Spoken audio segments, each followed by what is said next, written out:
இது வந்து பெர்மனன்ட் தானே. இந்த எழுத்தை நம்ம கை நை சை அதான் கேங்க சைனா டைனா டைனா இருக்கும்.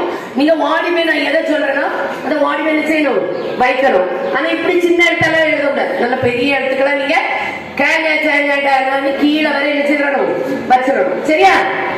அந்த பக்கம் அங்க போ. அப்பதானே போய் சரி. யார் வாரா? ஒரு நல்ல ஸ்டூடெண்ட் ஓடியாங்க. Very good. நல்ல பிள்ளை இது. கெட்டார பிள்ளை. ஏமா நம்ம இப்ப நம்ம கை நை சை அந்த எழுத்தை நம்ம அறிமுகப்படுத்த போறோம். இப்ப அதுல எந்த எழுத்துக்கள் எழுதி இருக்கு பாருங்க. க ந ச ந அப்படி இருக்குல்ல. இந்த எழுத்துடன் இந்த எழுத்து இணையும் போது நாம் என்ன சொல்லணும் பாருங்க. இதை இணைக்கும் பொழுது கை சொல்லுங்க எல்லாரும். கை. அடுத்தது நை. அடுத்து சை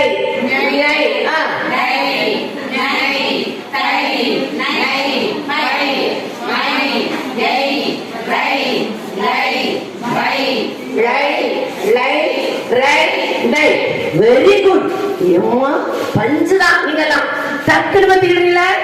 நல்ல பிள்ளைங்களும் நல்ல அறிவான பிள்ளைங்களா இருக்கீங்க. இப்போ இந்த ஏய் அந்த வார்த்தையை கொண்டு போய் பாப்பா. ஏய் எதை கொண்டு வைக்கணும்? ஏய். Very good. எல்லாரும் கேட்டுங்க. நீங்க இங்க கொஞ்சம் பாருங்க. வேண்டாம் அப்படியே போதும். சரி இப்படியே கேட்டு ஏய். Very good. அடுத்த ஸ்டூடெண்ட் பண்ணுங்க. அடுத்த பிள்ளை கேட்ட எமனி இருந்து டை. எங்க ஓடி போங்க. தட்டு உடனே தெரிஞ்சுட்டு அதுல விழுது. அந்த அவங்க கூட என்ன செய்றாங்க கொஞ்சம் திணறனால இந்த ஸ்டூடெண்ட் என்னது நல்லா அழகா இது பண்ணிட்டாங்க. சரியா? Very good. கைடுங்க. அடுத்தது அமுதா. அமுதா மை.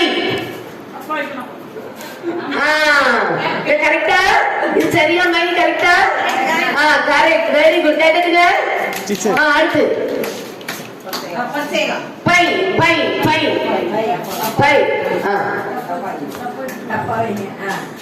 ஐயோ இது பையா என்ன சொல்லுங்கம்மா? இது என்ன எழுத்து? இந்த மே கூட இந்த எழுத்து சேரும் பொழுது மை.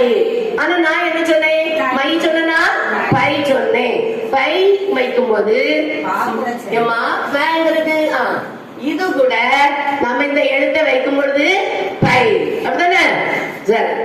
எந்த எழுத்துல சொல்லி உச்சரிச்சு பார்க்கணும். இது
பாடல்களை